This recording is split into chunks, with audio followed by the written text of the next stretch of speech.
नासिक में थे या नहीं, क्या कर लिया? मैं तीन बिंदु पर आपका ध्यान केंद्रित करना चाहता हूं।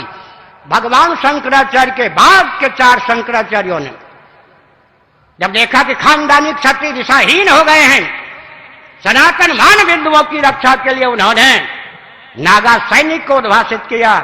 मैं बड़े लाड़ प्यार से अपनत्व से पूछना चाहता हूं, वो नागा सैनिक अपने लक्ष्य पर अडिग हैं, करोड़ों किलोमीटर दूर भटक गए, बहुत दूर चले गए।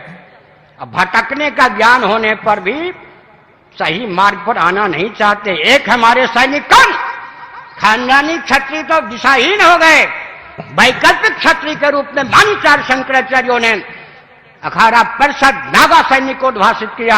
आज नागा सैनिक हैं लक्ष्य से सुदूर। 300 वर्ष पहले मान्य गुरु गोविंद सिंह जी ने हिंदू धर्म की रक्षा के लिए खालसा पंथ बनाया।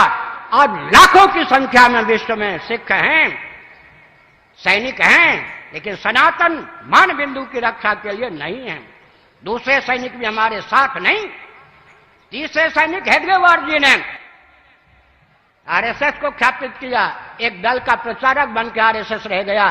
तीनों सैनिक रहने पर भी हमारे किस काम के, सनातन मान बिंदु की रक्षा के लिए तीनों सैनिकों में किस सैनिक का उपयोग और विनियोग हो रहा है? मैं क्रांतिकारी दृष्टि से बोलता हूं। और अंत में सज्जनों, 2 चाहिए, एक स्वस्थ मार्गदर्शन, दूसरा सेना सैनिक।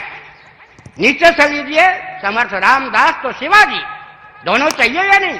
व्यासपीठ तो शासन तंत्र, आगे लीजिए चंद्रगुप्त, उधर चाणक्य तो चंद्रगुप्त, आगे कुमारिल भट्ट या शंकराचार्य तो सुधन्वा जी, और आगे चलिए उधर धौम्य जी या व्यास जी तो युधिष्ठिर जी, श्री कृष्ण जी, और आगे चलिए वशिष्ठ जी तो राम जी, और आगे चलिए भृगु जी तो पृथु जी, और आगे चलिए नारद जी तो ध्रुव जी।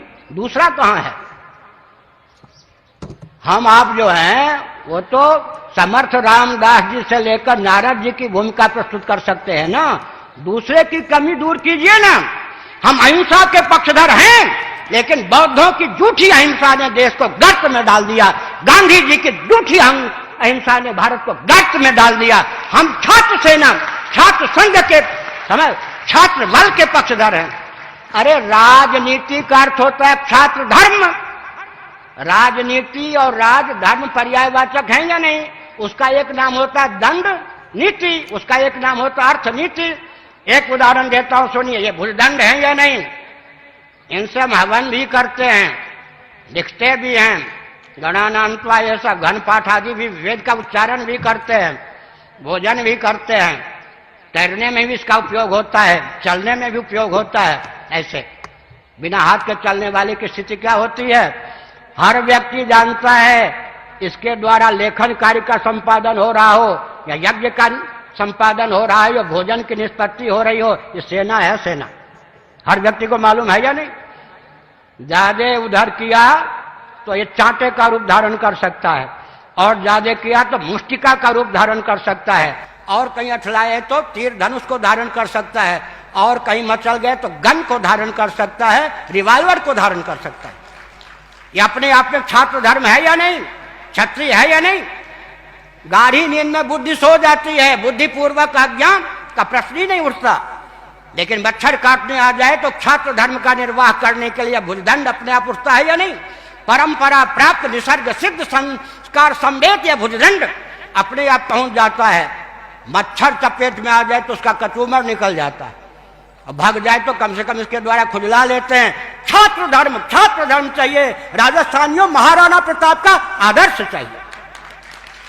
छात्र धर्म का विलोप करके गांधी जी वाली अहिंसा, जिस अहिंसा के गर्भ से खून की नदी बह गई, उस अहिंसा के द्वारा हमारा कल्याण नहीं हो सकता। हम मान बिंदु की रक्षा नहीं कर सकते। हमको छात्र धर्म चाहिए, छात्र धर्म चाहिए। राजधर्म का अर्थ होता है, राजनीति का अर्थ होता है राजधर्म, राजधर्म का होता है छात्र धर्म। इसीलिए क्षत्रिय चाहिए, लेकिन सबकी रक्षा की भावना से हमने संकेत किया। इसलिए सज्जनों, आगे बढ़िए, कथा सुनिए। राम